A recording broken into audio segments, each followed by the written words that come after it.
Yo, this is Steve Bloom, and you're watching Moana Nui Podcast. We'll be starting soon. Don't go anywhere.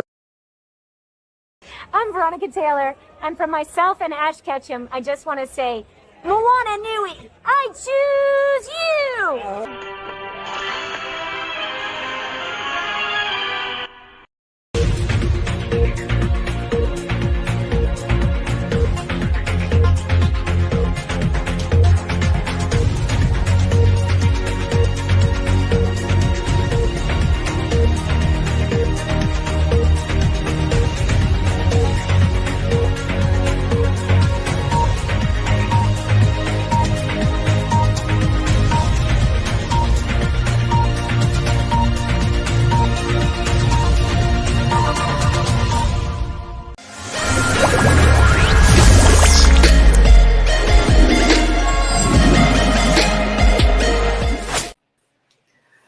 Aloha, everybody. Welcome to the Moana Nui Podcast. Hope everyone is doing well. Tonight, we have a wonderful Kickstarter highlight to start what is now, oh my goodness, season 9. I can't believe we're already in season 9. But this is a great time to check in with everybody, say hello, share a couple projects before we bring our guests on. So tonight, this weekend, all of the days, Dana is covering Dragon Con for Moana Nui Podcast. And so tonight I am going to be joined by my other lovely second half here. The dynamic duo here at the Burning Spear. But we'll start off with introductions. For those who are just tuning into the show, welcome, aloha, e komo mai.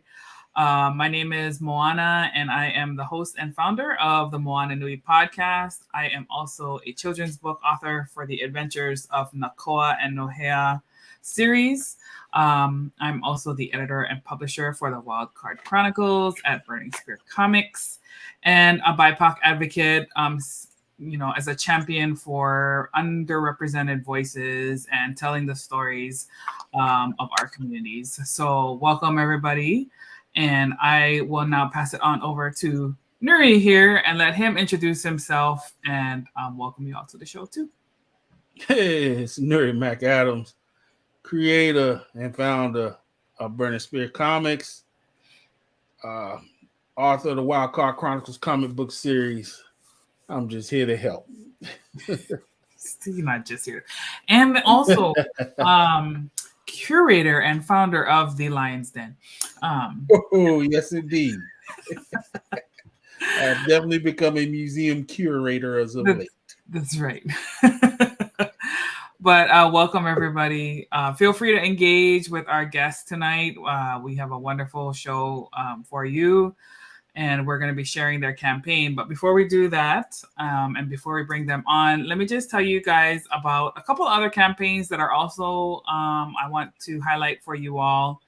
Our friend Dorfis John also has a campaign. It's called Makandal, and it's based on the historical character, historical hero of Haiti, who successfully overcame this and led a slave revolt down in the Caribbean, however you want to pronounce it.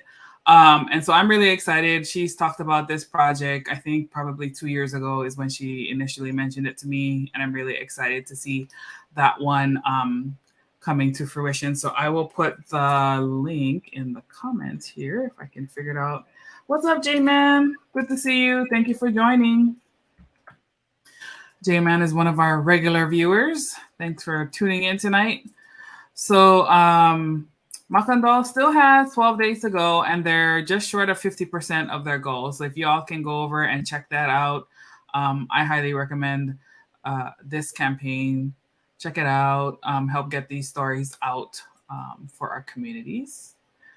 And then the next one is called Immortalis, and this one is coming out of Indie Comics Dispatch, which is the home and has connection to one of our guests tonight, Brian Lambert. I'm not sure if he's going to be able to make it though. So we want to give him and Brett some love. So check out Immortalis, Edge of Collapse. It's the first comic in this particular series, and it is historical fantasy set during the fall of Constantinople. So it's a time period I think that a lot of people enjoy. So definitely check that out and see what they're bringing to Kickstarter and what kind of storytelling they have for all of us. Fantasy comics are awesome. You can get really creative with it. So definitely check that one out. I just put the link in the comments. Let me highlight it here.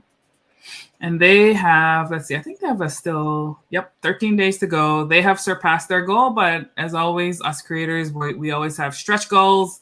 We want to give you guys all the goodness, maximize everything in the campaign. So definitely check that one out, and shout out to the Indie Comics Dispatch. Alrighty. And then, of course, the one we're talking about tonight is the Sundering, of course. If you haven't heard about it yet, you definitely want to tune in tonight, ask some questions. I'm really excited about this, bringing the Black perspective to the D&D world. And I think Lori is having some technical difficulties, so hopefully she can join us as soon as her power comes back.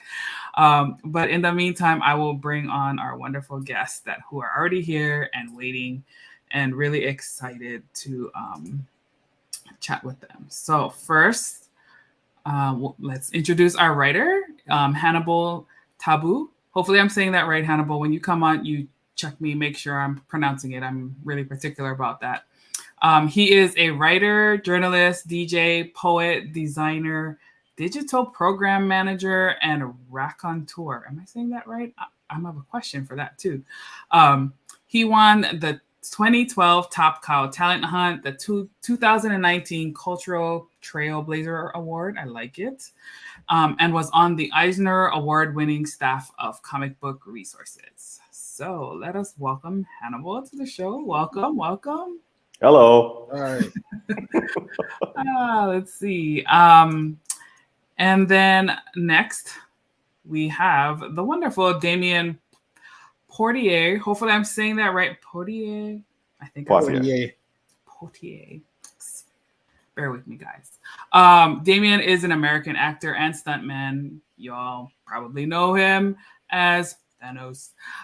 Best known for his role as Chains in Payday 2. He made an uncredited appearance as Thanos in the Avengers.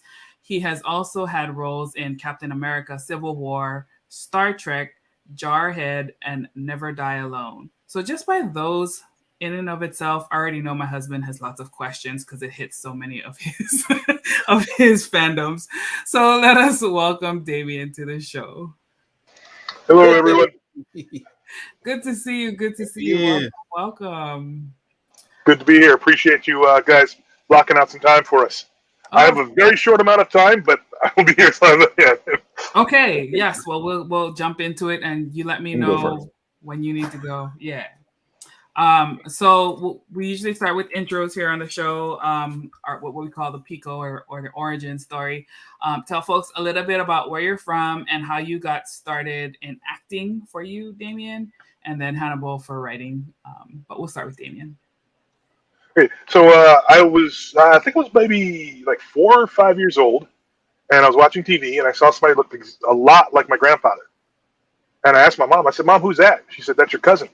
I said, "What's he doing?" She said, "He's acting." I said, "Oh, I want to be an actor." And that was it. From there, I got introduced to many myriad worlds of fantasy and fun and things like that by my grandmother, who was a librarian. And my father was a huge comic book reader, and just like so, my whole life has been surrounded by geekdom. I was literally, I think I'm a fourth generation geek. So it was in the blood. And then when I realized that you could be those characters on screen, I was like, well, let's do that. Of course, there weren't quite as many of them on screen as I anticipated when I got into this business, and this effort here is a part of my efforts to remedy that, to make it so that more characters that look like me can be on screen doing the things I've been reading about my entire life. That's fantastic. Yes, we need more people of color up in the business, so absolutely that we can encourage these kids, just like you were encouraged by your own cousin. That's awesome. Hannibal, we'll go to you real quick for the intro. All right. Well, I grew up in Memphis, Tennessee, and one thing that most people who live in the middle of the United States can say is that they were bored out of their absolute minds. Unlike most of the people who I knew who grew up in the middle of the United States, I didn't turn to booze. I instead decided to make things to interest myself. Starting out with, I wrote a really terrible 220-page novel on college rule notebook paper when I was 8.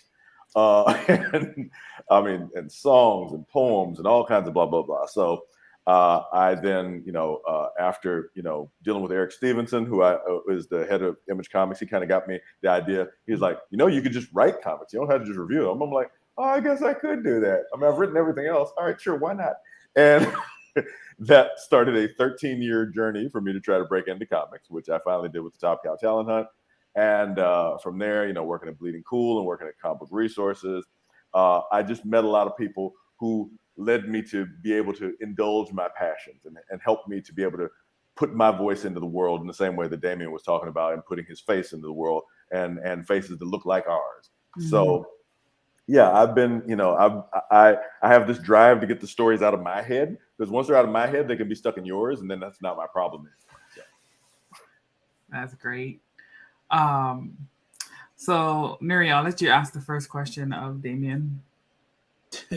Sorry to meet you, Damion. I am a true fan.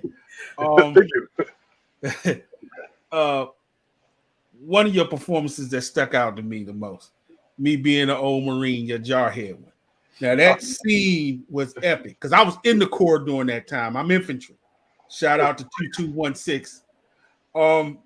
You played that very well. We were wild in those days, and we did a lot of wild things like that. So seeing you portray that, when you took that alpha jacket off, hey, come on, we got fresh meat, boys. Did you have to travel to play that role? Like, was it filmed overseas? No, that one was actually shot in the United States. Oh, okay. And that portion of it, they traveled overseas to do a bunch of other things, and there was actually some talk about carrying my character over, but it didn't make sense because he switched platoons.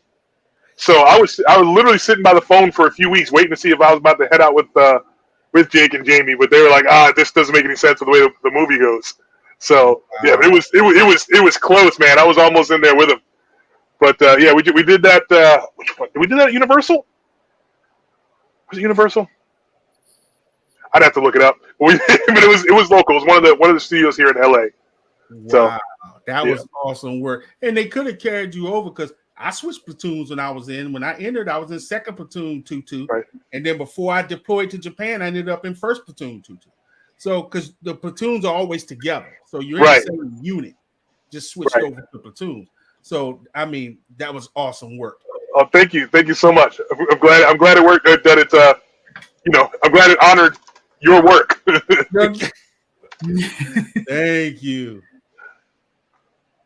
So there's a question from J-Man. Damion, are you related to Sidney Poitier?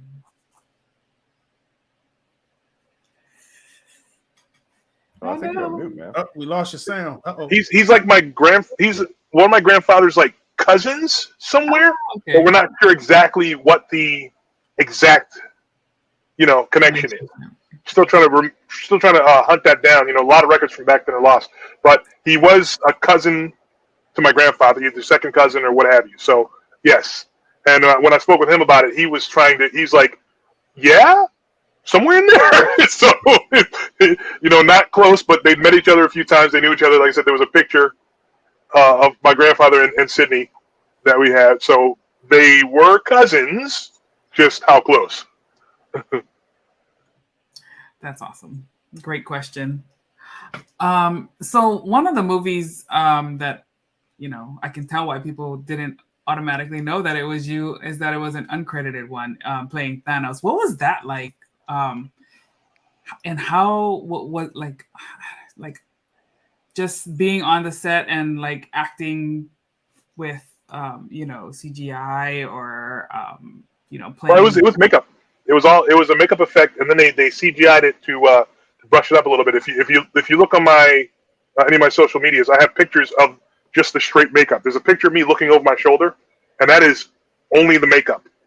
And I think they colored in my ear and my head. And if you go to Ironhead Studios, you can actually see the raw pictures of me, just makeup, no CGI, additions. But when they took it to the film, they changed my nose and they changed the color a little bit when they did the final render of it. So it was pretty crazy because I didn't know up until I was in the makeup chair. I've said this in a few interviews that I was playing Thanos. I found out in the makeup chair. Oh, interesting. What was that like? Like, oh my God! Like, what a. Well, I didn't know those guys yet, so I couldn't be, fully geek out. I was still trying to be, professional about it.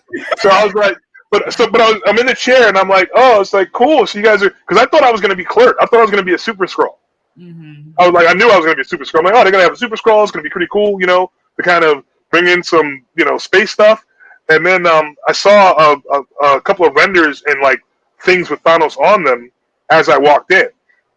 So I sit down in the chair. I think we were doing my arm at the time. I think we had already did my head. We were doing my arm, and I was like, well, that's cool. I saw Thanos in the other thing, and they go, yeah. And I was like, that's cool.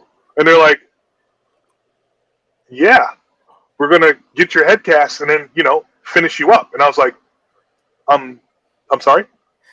Like, yeah, we're gonna get your head cast. That's a rough. We need your head cast so we can actually do the full render of the makeup. And I was like, oh, okay. Yeah. I was like, I'm gonna be fine. Okay, cool. And then like it was the lovely, the wonder and the horror of it. The wonder of it was, yay, I'm gonna portray this character. The horror of it was, I can't tell anybody. And there's no way they're going to let me keep this role because the things I need to do to keep this role would force me to reveal that I was playing the role. So, yeah. That was pretty crazy.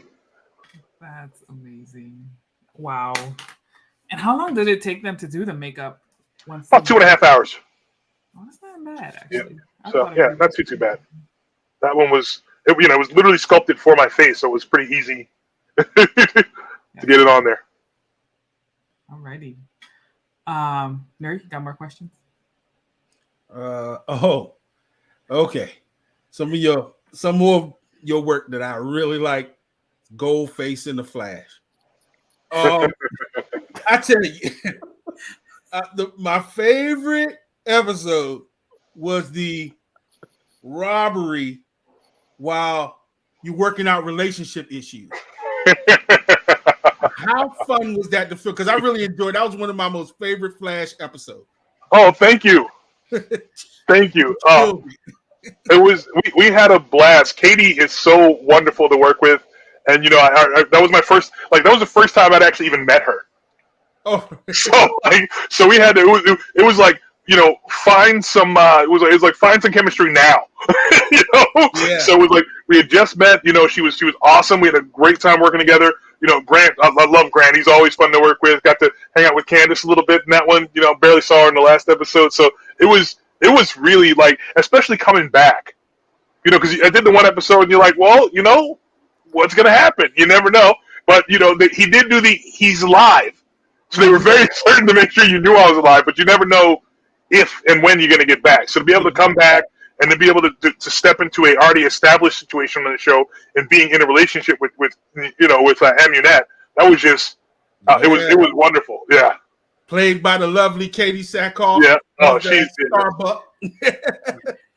So yes, you guys have great chemistry, and I enjoyed every episode you was in. I enjoyed that They're working out relationship issues in the middle of this robbery.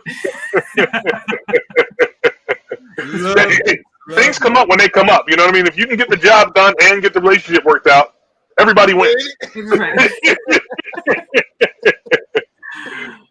Oh, that's awesome. Shoot. Okay. Well, we had Laurie on for a little bit, but it looks like she's still trying to get it together in her technology. But oh, there she's coming back. But I wanted to kind of bring it back to the Kickstarter. So one of the we're talking about the Sundering tonight. Is this y'all's first experience with Kickstarter, and how have you enjoyed it? Like, what's the, like, I guess their best experience so far in the, I think it's like 3+ weeks that you guys have been doing this campaign? So I like threw one like little nonsense campaign out a few years ago because I was noticing that in order to kickstart something, you have to have a management team. Like, you literally need a team that knows how to kickstart in order to kickstart. You can't just kickstart anything anymore. When it first came out, you're like, hey, I got this kind of cool, kooky idea, and you could do it, and people were kickstarting. But like, I think it was was it Zach Braff who kickstarted the movie? Yeah. As soon as that happened, it was over. Like, you had to have a team, you had to have organization, you had to have everything. So I had this silly idea. It was called Kickstart the Kickstarter campaign. And I tried to raise money to kickstart a Kickstarter campaign. It was poorly organized. It was like me and 2 other friends. I didn't know what I was doing. I ended up, like, for me, one of my main issues with doing things is, especially things like this, is I will inevitably, as soon as I try to do something fun like this, I will get a job. And I would be gone. So like halfway through the campaign, I was working for like 2 weeks. It was a mess. But we didn't succeed. Nobody wanted to kickstart the Kickstarter campaign. But I still love the idea of it, and I had a lot of fun with it. And it was but this has been a completely different experience because, unlike the Hero Studios knows Kickstarter, they know what they're doing, they know how to run it, and they've made it beyond easy and pleasant to be a part of the experience. So it's been just wonderful, just figuring out, just the sessions of figuring out what the stretch goals are and say, well, can we do that? Well, can we do that? And it's like, yeah, let's do that. I'll be like, oh, it would be cool if we do this. And like the next meeting, all of a sudden, they're showing me imagery of it. I'm like, oh, okay. Like it's been just ridiculously wonderful to work with these guys, and I'm looking forward to future collaborations. Awesome. Yeah, the campaign looks amazing. What about you, Hannibal? Is this the first one for you? And what's it been like for you? This is my first time kickstarting anything, and I'm like, it's like when you're learning to drive, and you're like, oh, okay, maybe I'll get it. Oh, you're gonna put me in the Porsche. Okay, we're gonna drive the Porsche. Let's do that. Oh, that's not. We're gonna use the Lamborghini. All right, I guess so. Sure. So. Yeah, this has been a real whirlwind experience, and for me, the most rewarding thing, as somebody who's come from, seeing lots of different, very rancorous fan communities kind of tear each other and attack, the tabletop role-playing game community they're like, oh, you're doing a thing? Come on, let's all do the thing. It's so fun. Let's all do the thing. And I mean, like, they're just super welcoming and super warm. We've seen an enormous show of support. Keith Baker, the creator of Eberron, showed a lot of support to us. We've also seen, Phil Lamar, who is the legendary voice actor, and also, done a lot of role-playing stuff, also shared our stuff. So just the outpouring of support that we've seen for the campaign is enormously gratifying to me, and I'm really overwhelmed personally because I'm not used to people liking me very much because I write reviews. So I'm like, oh wow, people are not angry at me. This is cool. I should have tried this years ago. That's fantastic. So let's hear from our illustrious leader here, Miss Laurie Foster. Yeah. Hey, I'm here. It's sort of working, right? Can you guys hear me? Yeah, I can hear you.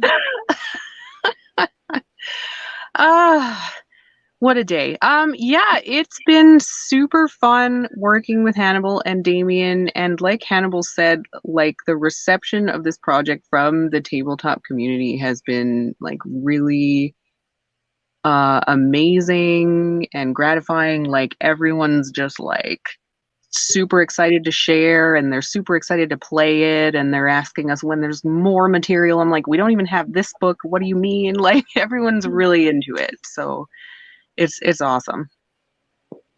That's fantastic. So let's talk about like what are some of the rewards, goals, like what is the thing that makes you guys most excited about this campaign?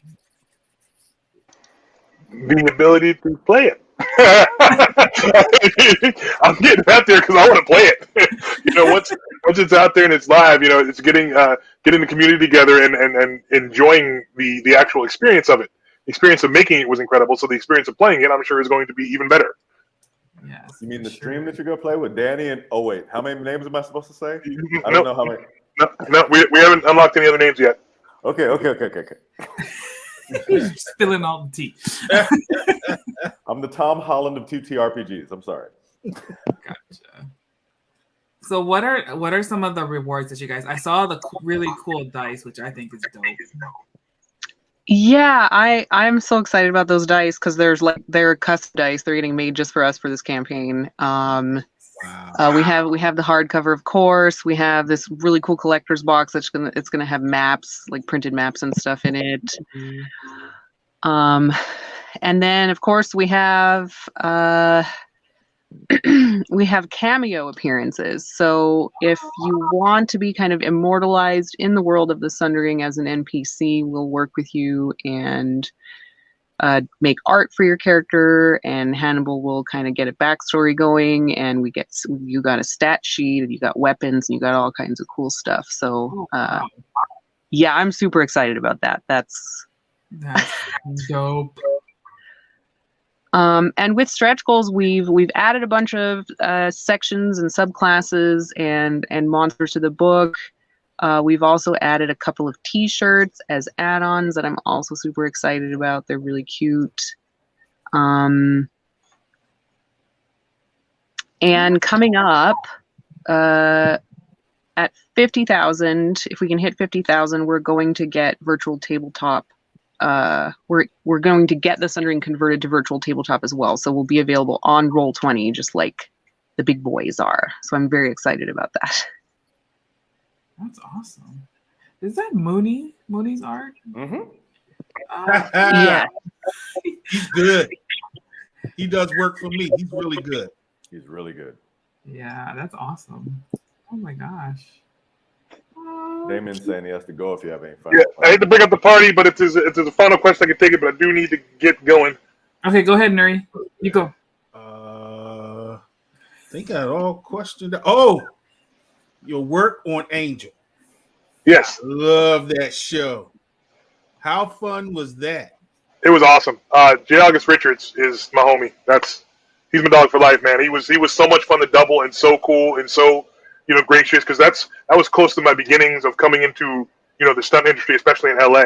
So that was one of my first big gigs, and he was like the whole Angel crew. Like every time I see him, it's all still like it's all hugs and love. But Jay, like I said, me and him we've been tight over the years. We still keep in contact. We still text each other back and forth. So it's just awesome. Yeah, it's just been awesome to kind of that was a very amazing welcome into the industry. Into being a bigger part of the industry for me. So yeah, that's what's up. Cool. Thank you guys so much. They're going to carry you through some amazing things. I wish I could stay longer. But like I said, every time I get involved in something calls me away. So enjoy the campaign. We'll just do it again on the next thing or when this is done or something. Okay. Sounds good. All right. Thank you guys so much. Thank you for having me. Take care. That's awesome. Busy man. Yes, indeed.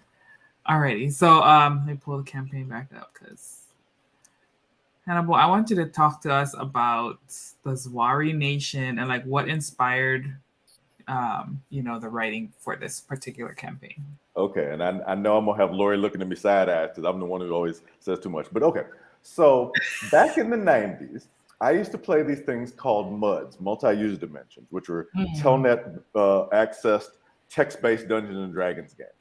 And in the games, you could go from becoming a mortal to becoming a god. So I leveled up a character to become a god. And I was like, all right, great. Now that I'm a god, I have all these ideas for areas. I want to do the Babylonian afterlife, and I want to do this other thing. And they're like, oh, hang on there, Slim. hang on a second, Slim. There's a long queue of people who got here before you, so you're not gonna be able to just throw your stuff up like that. I'm like, but I want to. But so I had written up all of these elaborate areas with NPCs and mazes and all the stuff, and it literally just sat on my hard drives for decades.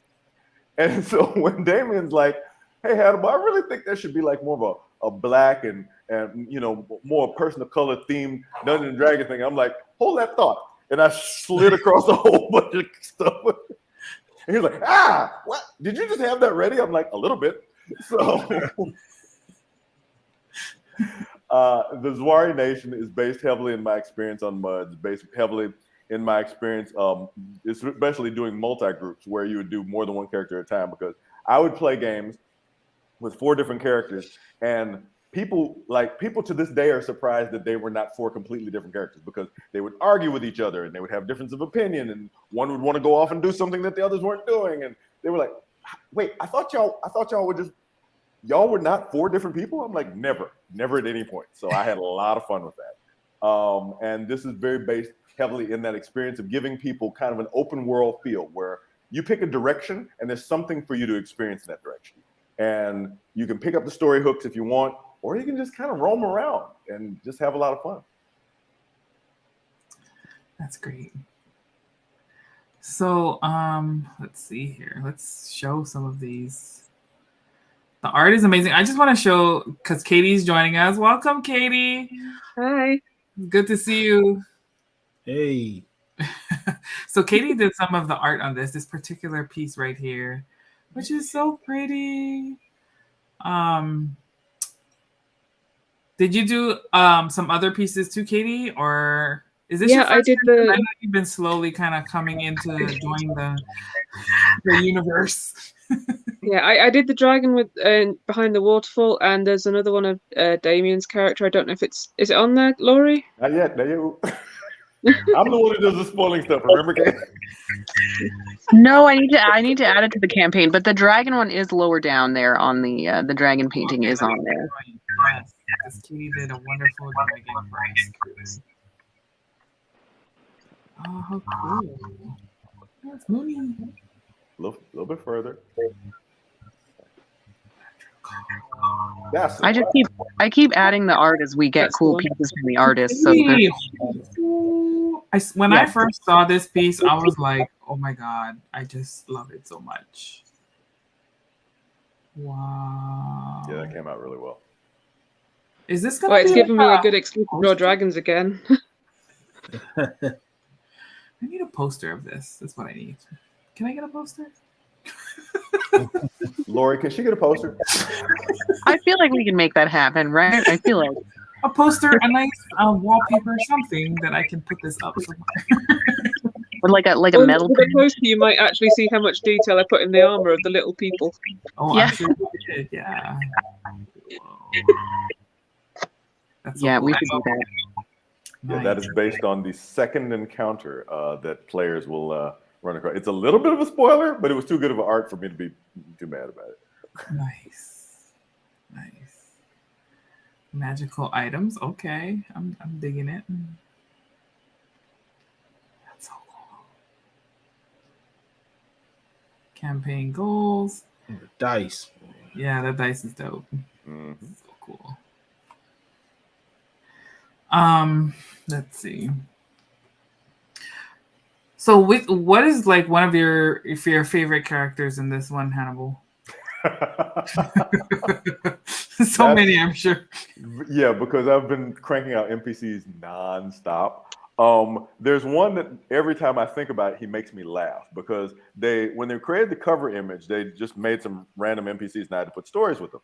And there's a gnome rogue who's his name is Vijay Akhtar, but they call him Stabby, right? And and there's a sentence I was writing in his MP thing that, like, every time I see it, it literally makes me laugh. It says, "More than anything else, Stabby just wants to be in love." And like every time I think about it, it's just the funniest thing to me, because he's this drinking, carousing, brothel visiting, complete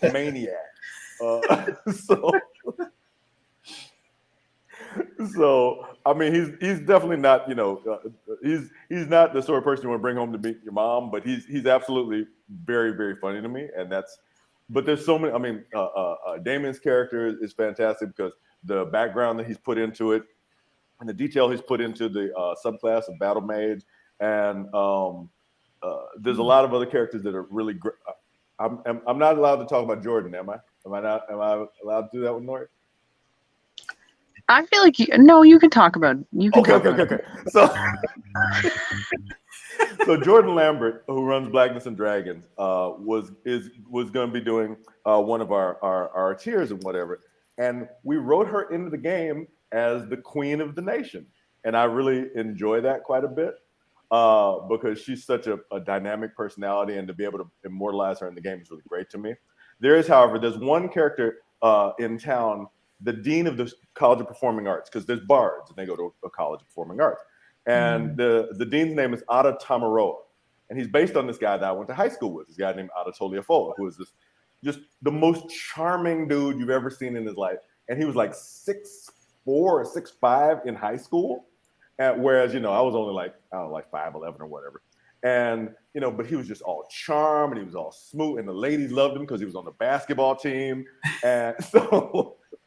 I wanted to have a game that reflected the life I had lived, and working a character like him into the game where, he walks in the room and the ladies just, it's like, and the bad part, it's not like he's a ladies' man. He's not even interested in doing that. It's just, right. They swoon at his very presence. And I think that's very funny. He's got a charisma score of like 20. That's awesome. I love you. Can you say his name again? The character is Ada Tamaroa. Tamaroa, I like that. It sounds Polynesian. There were a lot of Samoan kids at my high school. There were a lot of, so I have experienced like, okay, so Stabby's like, for example, Indian descent, and Ada's of Samoan descent. And, these are the people that are in my life, so they should definitely be reflected in the game that I play. Yes. Okay. See, another point. More reasons why I love this campaign. Pacific Islander love. Thank you so much. Oh, I'm here to help. This is cool. Chibayala. Chibi Yurla? Is that what I'm saying here? Yurla? Chibi is like, they have these little cutesy designs where they like take a normal character and make it like cutesy and small. And Yurla is one of the NPCs that's like, she's like really playful and really nice and really happy, but she's also one of the most dangerous magic users in the nation. and she's lightweight a terrorist, like a little bit. So Lori said, "Ooh, let's make her cute." I'm like, all right, if that's what you're gonna do, sure, why not? Yes, make her unassuming, like you would underestimate the person. Yes. Yeah, exactly.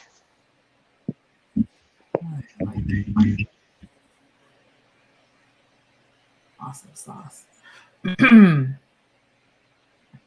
So Katie, tell us what your experience has been like on the campaign, and what projects are you working on now? I know you make some beautiful art too. So. Oh, thank you. It's been really good. I mean, I'm quite excited about finding out about the different characters and things. It's making me even more nocturnal than usual because everyone I'm like talking to is in America. But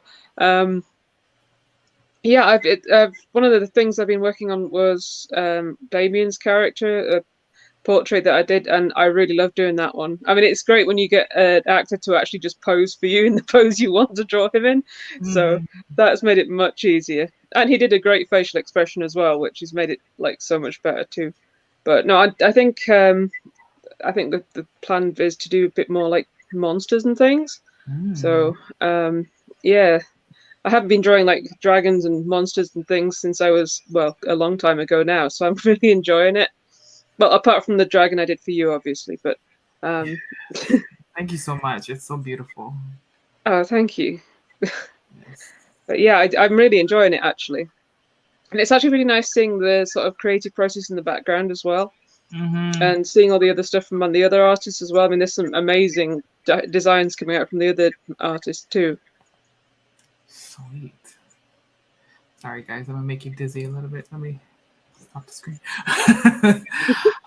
Let's see. So yes, you guys are doing amazing. We have 584 backers. That just gives me anxiety. Like I'm in the middle of fulfilling my campaign with like 200 whatever I have, 270 something. And I'm like, why is this taking so long? Oh yes, because you have like twice the orders of the last one, which is a great problem to have. But it's just like, oh, okay, we have to like take this in phases now. Like, don't stress yourself. Yeah, you get so excited about the number of backers, and then the campaign ends, and you're like, oh yeah. Now I need a bigger house. All of this and send it all out. Oh man. That's why Lori's the brains of the operation, and Damion and I, we're just pretty, so we don't have to worry about it. Exactly. I'll take care of that. Everybody has their role, right? We play to each other's strengths. Oh man, yeah. So I was so happy to have Ryan here with us last weekend, who's my illustrator on the children's book, and getting the campaign going. And of course, Lori coming in clutch all the time. I'm like, oh my God, Lori, the postage is not working. Please help. Lori's a superstar, y'all. I'm just happy I can help you. When you message me and you're stressed out, I'm like, no, I have to fix this. I don't want you to be stressed out. You're stressed out enough. I know. It's just, learning a new platform and understanding like the way they kind of approach things. It's a good platform. It's very detailed. Awesome. So we're going for a $50,000, the next stretch goal. Mm-hmm. And what is it again? Tell me again what the reward is. So we actually have one at 45 and one at 50. Oh, okay. I just mentioned the 50,000 one because I'm just really excited about that. The 40, I'm very excited about both, but the $50,000 one is kind of like a big milestone for us, just as making tabletop RPG book. The 45,000, we're unlocking another shirt design. So if you want to get, and it's Damien's character's chibi on that one. Nice. You can rep Jaith on your shirt, and then at 50,000, we're being converted we're words. Amy, who is a pro at Sigil, is going to be converting the entire book into a campaign on Roll20, so people can play it in the virtual tabletop space. Got it. That's very cool. And if we can get past that, I think you can do it. Yeah, there's a stream goal that we haven't announced the number for yet, but we really hope to reach that. So Damion and Danny Fernandez, who was in Ralph Breaks the Internet and who had a series for HBO Max and is written for Netflix and DC Comics. She's one of the celebrity streamers for it, and I'm really not supposed to say the other three names, even though my brain keeps wanting to do it. But I see Lori looking at me, so I'm not going to do it. Well, we're supposed to announce the next celebrity in the celebrity game at 45,000 as well. So and then really, the next one after that at 50,000. The people watching this, you could reveal the name. It's not me. I don't have any control over it. That's right. $3,200, $3,283 will get us to this next announcement. So if you haven't yet checked out the campaign, let me drop it again in the comments. Let's see.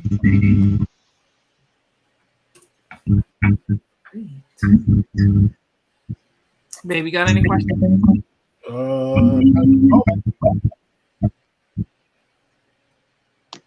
Coming up, blank. Yeah, I'm new to the Dungeons and Dragons thing. Me too. But it looks interesting. Yeah, I'm one of those people who I don't know. I lived on an island, so I don't know that we ever had Dungeons and Dragons. Maybe? I don't know. It definitely wasn't in my sphere, but I know it's freaking huge fandom.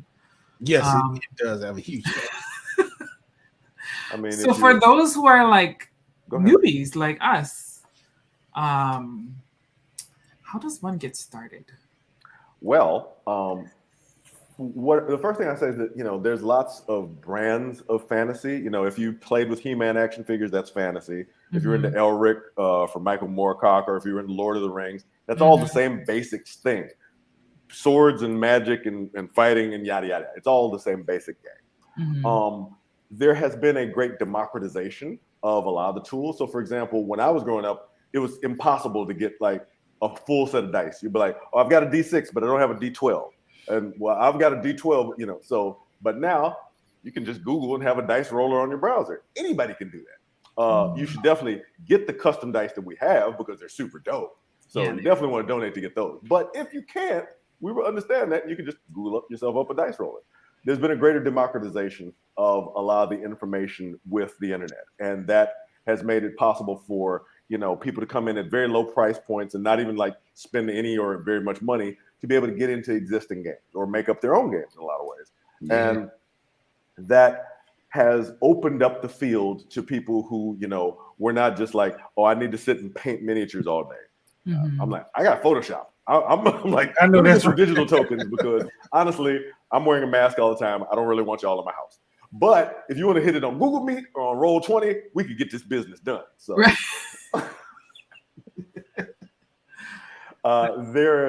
for people who are interested, my number one thing is the same thing I said back when I hosted karaoke. It's better to have fun than to be good.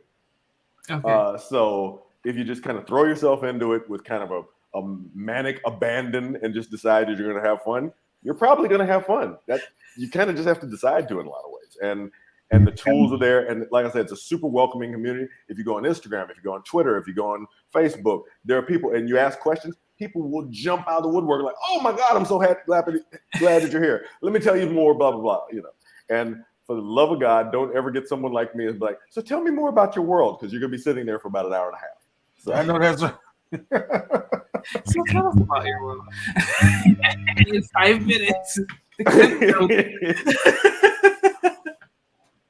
Quick summary. Like I said, I wanted the Zwaria Nation to essentially be what I call Magic California, because in California, I ran across literally every type of person. I've known Nigerians. I've known, people from New Zealand. I've known people from all over the place. So in the game, the Zwaria Nation is essentially a place the size of California on the edge of a continent. And one average Tuesday afternoon, huge flaming blades chop this Zwaria Nation off the side of their continent and off the side of their world. They end up on a completely different planet in the middle of an ocean with no idea where they are, what happened. And that's where the story picks up, and that's where the player jumps in. So I tell people, you're mad because you've been playing Eberron for 10 years and you just want to bring your character? Suddenly the ground shook and your character appears on this road in the nation. There you go, have fun.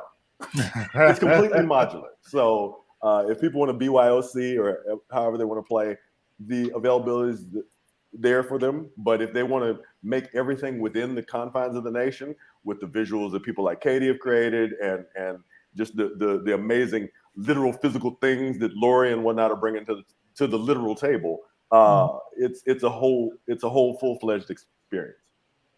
Wow, that's fantastic. Hopefully that was succinct. No, you did great. You did great. Okay. Yeah. So after this campaign, what is there going to be? Is this going to be an ongoing thing? Like you're going to create more, or is this like a one and done? Or can we not talk about that?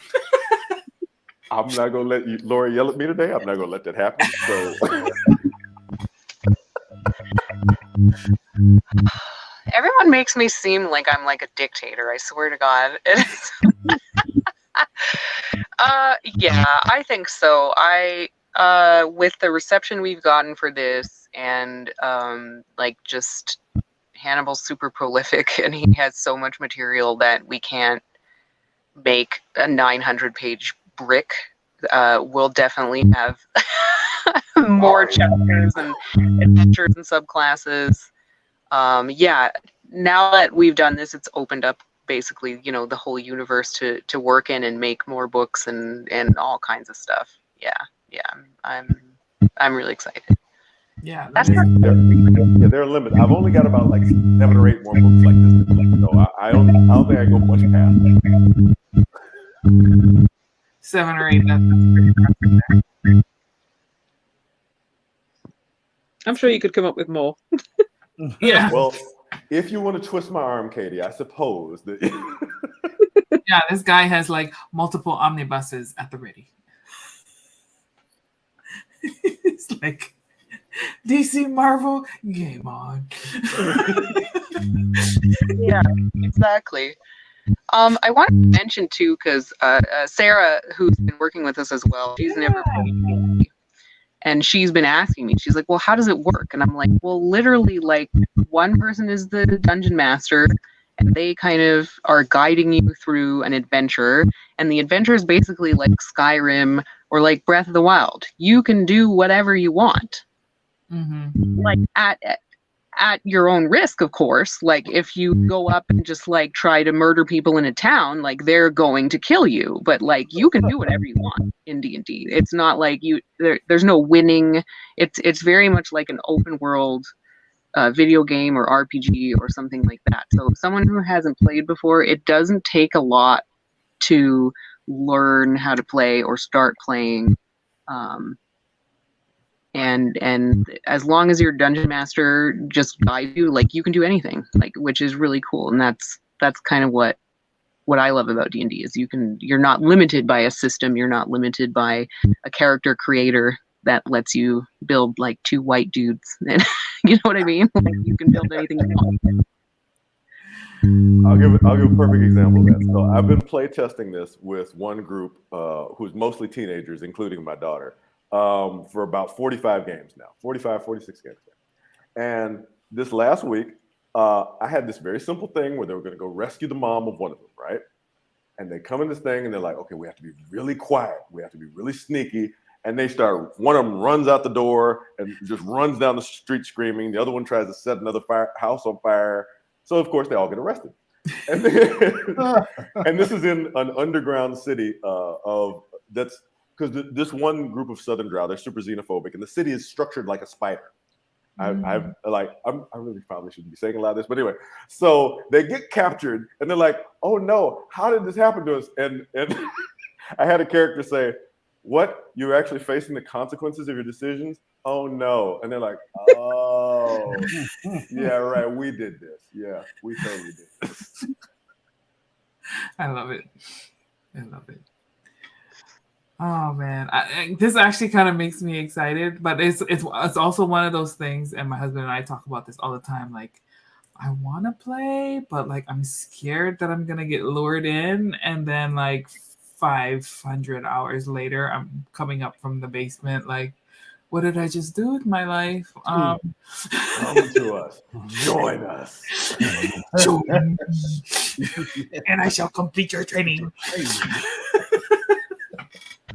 It's a great way, like, if you're looking for like a group of people to be social with and like have fun at the same time, like, D&D is a great way to do it. You know, you meet up once a week or once every 2 weeks and you hang out and like kill shit together. Like, that's awesome.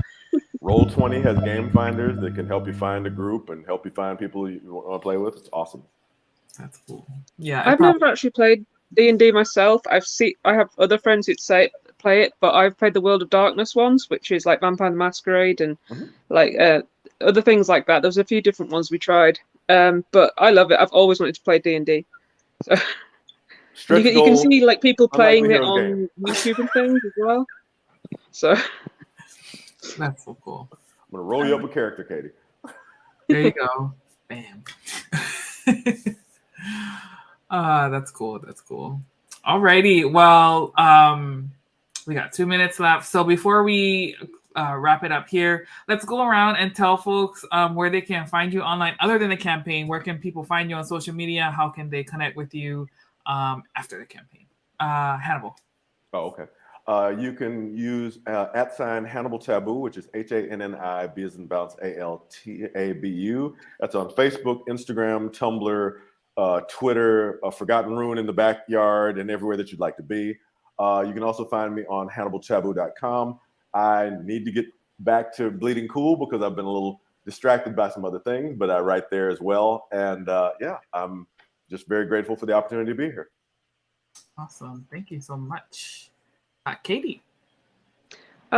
Mostly I'm just at the moment on Facebook, so it's my name, which is Katy with my surname here, and I've also got an ArtStation page, but it hasn't really got much on it at the moment. I haven't just set it up. She also won an award from the BBC. She's very modest. That's right. That's right. Katie is very modest, y'all. Like, she's extremely talented, for sure. Laurie.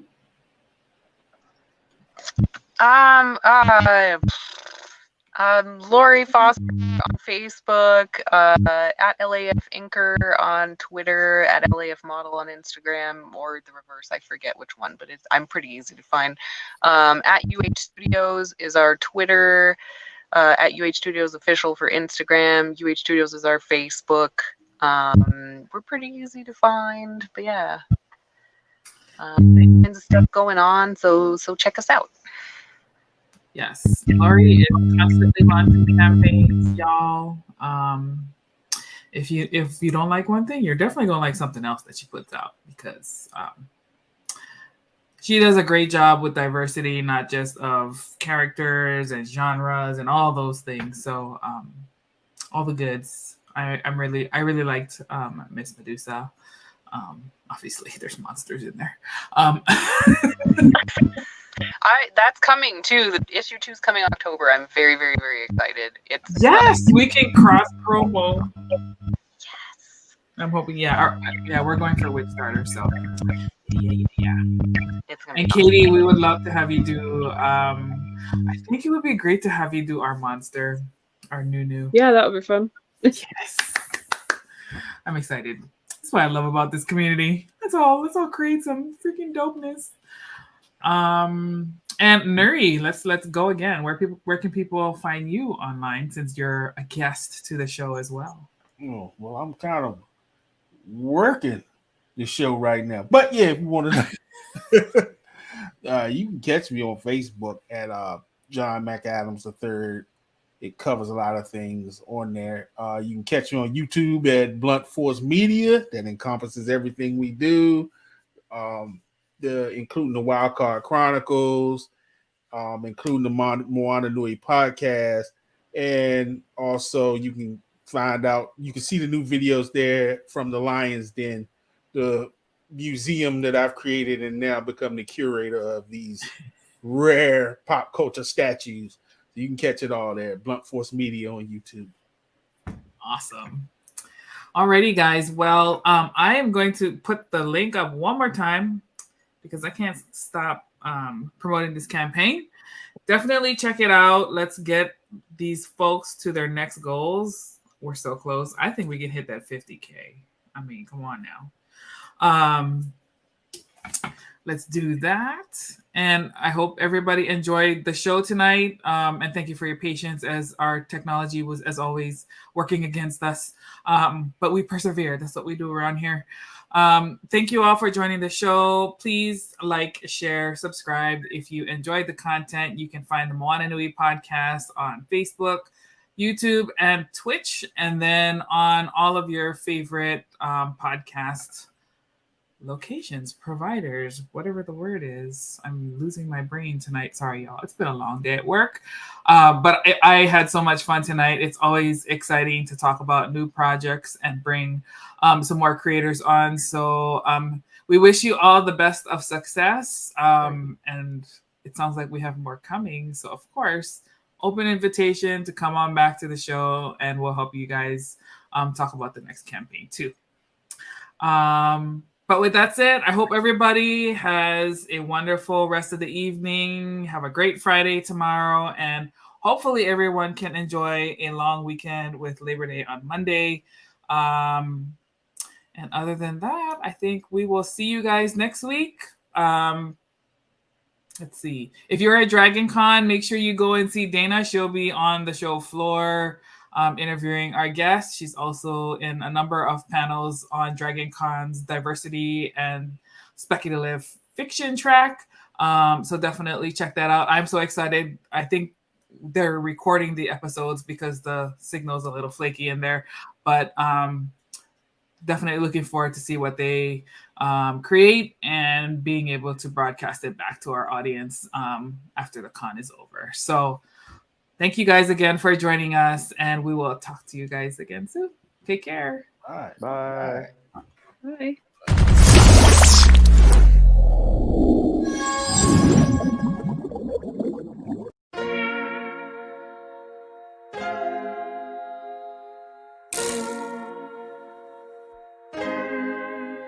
So many stories left to tell, even if we have to ourselves. Can keep history on the shelf. If we won't tell it, we will. If this the land of the free, it was a freedom then. When they annexed Hawaii and called it Cedar Lands, without any type of payment and no signing off. Called themselves a republic in 1894. 1.2 million acres overtaken from the native Hawaiians. When they resisted, the West retaliated in violence and erasure. The Hawaiian language is banned as part of colonialism's plan to expand, yeah. Stuck between a rock and a hard place. Multiple bombings of Kaho'olawe as a part of their ongoing war with Asia. Used it as a place for target practice.